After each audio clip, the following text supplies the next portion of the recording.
few weeks ago, I read in the New York Times about a very brave woman named Manal al-Sharif, who started a movement in Saudi Arabia to have the right to drive for women in Saudi Arabia. They're not allowed to drive. And she was thrown in jail for her efforts, and they're still not allowed to drive.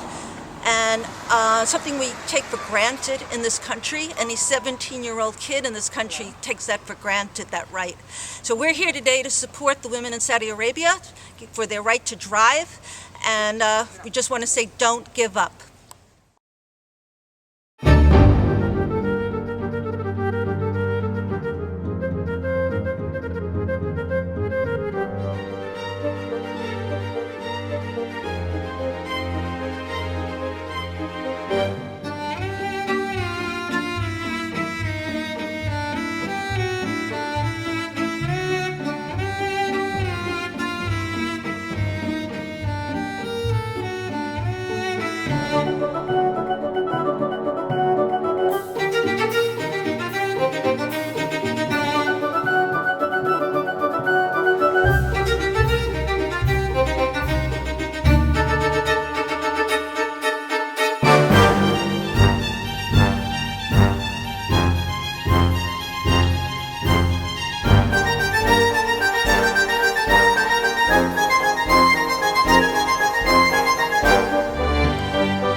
I think women who want the right to drive should be able to have the right to drive, definitely.